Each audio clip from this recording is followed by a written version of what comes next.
जय हिंद। आज की इस वीडियो में हम लोग हिंदी 100 अंक के परीक्षा में पूछे जाने वाले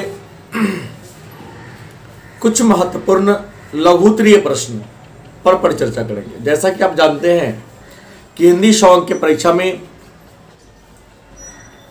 कविता से कुछ व्याख्यात्मक प्रश्न आते हैं, कहानी से भी कुछ व्याख्यात्मक प्रश्न आते हैं। तो कविता और कहानी के जो व्याख्यात्मक प्रश्न हैं उस पर हम लोगों ने चर्चा कर लिया है। इसके अलावा कुछ 2 अंक स्तरीय प्रश्न करता है, 8 या 10 2 अंक स्तरीय प्रश्न होता है। तो आइए 2-3 वीडियो में हम लोग आज कल परसों 3 वीडियो बनाएंगे और 3 वीडियो में हम लोग 2 अंक स्तरीय कुछ महत्वपूर्ण प्रश्नों पर चर्चा करेंगे। और उम्मीद है इस 2 या 3 वीडियो को देखकर आप बिहार इंटरमीडिएट परीक्षा, जिसका आयोजन फरवरी 2021 ईस्वी में होगा, सारे प्रश्नों का आप उत्तर दे पाएंगे। तो आइए आज सबसे पहला प्रश्न करते हैं, लहना सिंह कौन था? लघु उत्तरीय 2 अंक स्तरीय प्रश्न का पहला प्रश्न है, लहना सिंह कौन था? आपका उत्तर होगा लहना सिंह उसने कहा था शीर्षक कहानी का नायक है, एक मुख्य पात्र है। लहना सिंह उसने कहा था शीर्षक कहानी का नायक है, मतलब एक मुख्य पात्र है और 77वीं सिख राइफल का जमादार भी है, जो बचपन में अमृतसर के सड़क पर टांगा से एक लड़की को प्राण बचाया था और उससे प्रेम कर बैठा था और बाद में अपनी प्रेयसी सूबेदारिनी के कहने पर अपने प्राण को त्याग कर भी अपने प्रेमिका के पति और पुत्र के प्राण की रक्षा किया। ये लहना सिंह थे। दूसरा प्रश्न यदि आपसे करें कि आर्ट ऑफ कन्वर्सेशन क्या है, मोस्ट वीवीआई प्रश्न है सब, कि आर्ट ऑफ कन्वर्सेशन क्या है? आपका उत्तर होगा आर्ट ऑफ कन्वर्सेशन बातचीत करने का एक हुनर है, बातचीत करने का एक तरीका है। मतलब यूरोप के लोगों में बातचीत करने का एक विशेष हुनर होता है, एक विशेष तरीका है। उसी विशेष तरीका को हम आर्ट ऑफ कन्वर्सेशन के नाम से जानते हैं। आर्ट ऑफ कन्वर्सेशन की विशेषता है कि इसमें व्यक्ति समय और परिस्थिति को ध्यान में रखते हुए बातचीत या वार्तालाप को प्रारंभ करता है। इसमें वार्तालाप का उद्देश्य होता है कभी मन को रमाने के लिए तो कभी समय को बिताने के लिए। तीसरा प्रश्न कहता है कि विद्यार्थी को राजनीति में भाग क्यों लेना चाहिए? आज का तीसरा प्रश्न है, विद्यार्थी को राजनीति में भाग क्यों लेना चाहिए? तो आपका उत्तर होगा चूंकि विद्यार्थी देश के कर्णधार होते हैं। विद्यार्थी मतलब छात्र देश के कर्णधार होते हैं। भविष्य की बागडोर उन्हीं के कंधों पर आने वाला होता है।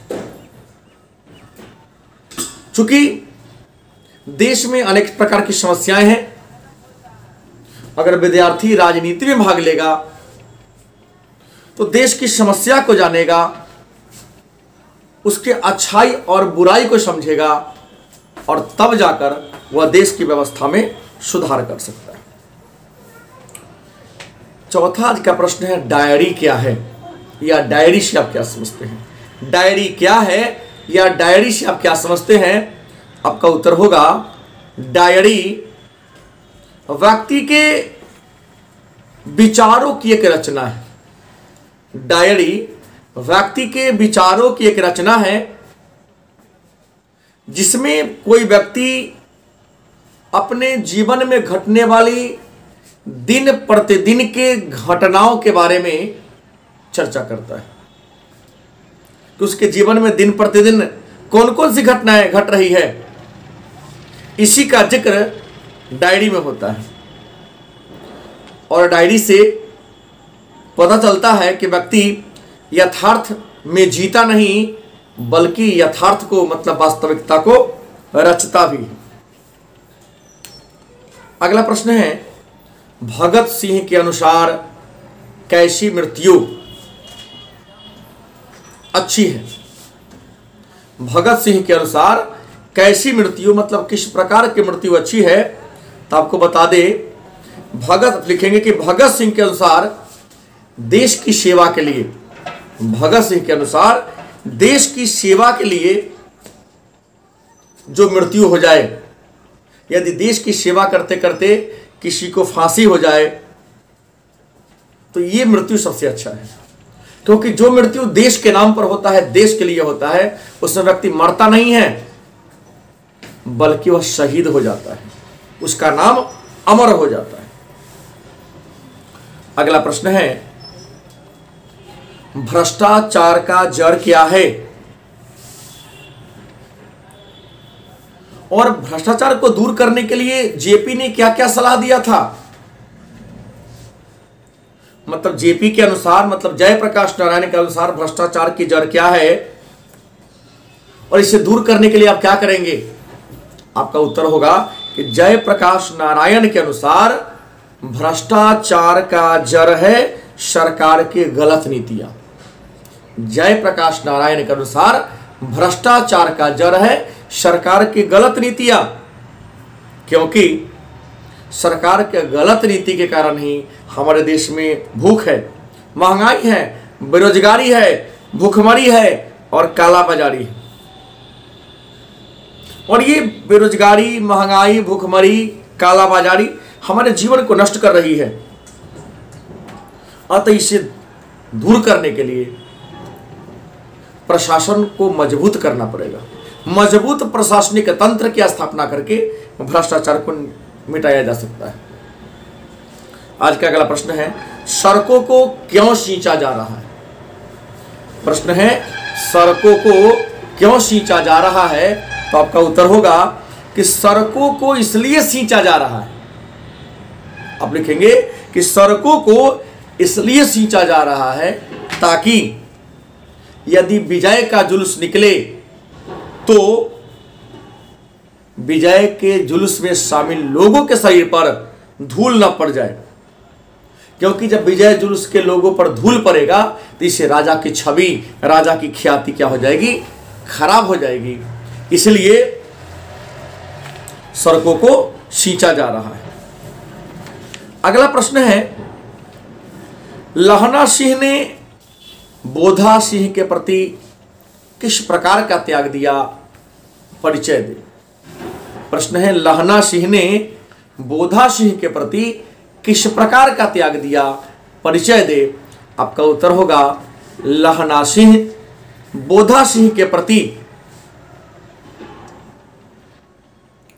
इस प्रकार त्याग दिया जैसे बोधा सिंह एक बिस्कुट के टीन के डिब्बा पर अपना कंबल बिछाकर सो जाता है, लेकिन उसे इतनी ठंडी लगती है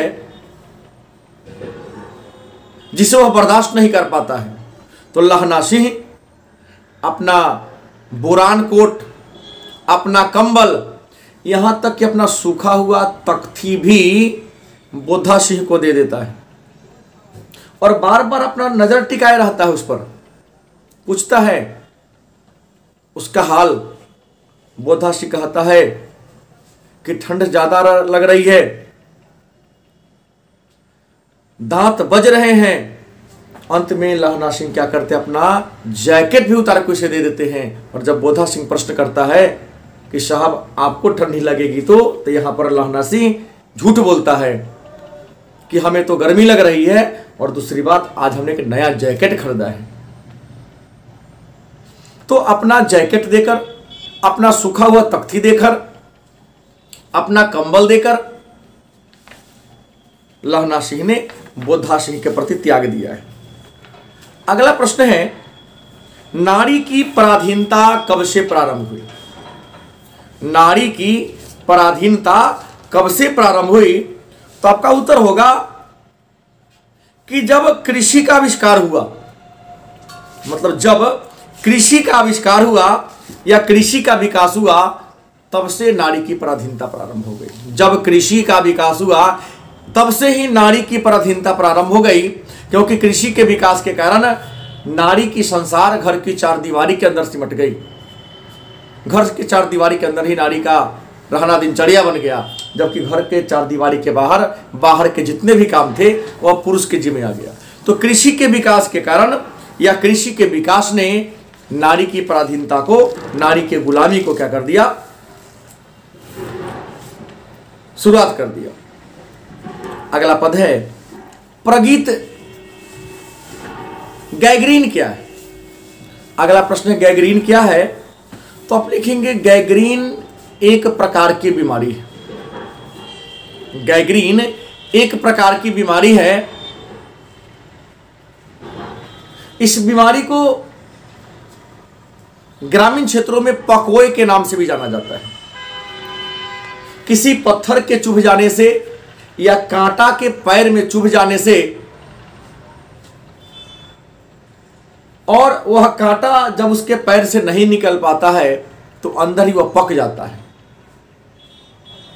और पककर एक भयानक घाव का रूप धारण कर लेता है। तो उसी बीमारी को गैंग्रीन, पकओए या खोराट के नाम से जानते हैं। अगला प्रश्न है, शिवाजी की तुलना भूषण ने मृगराज से क्यों किया है? प्रश्न है, शिवाजी की तुलना भूषण ने मृगराज से क्यों किया है?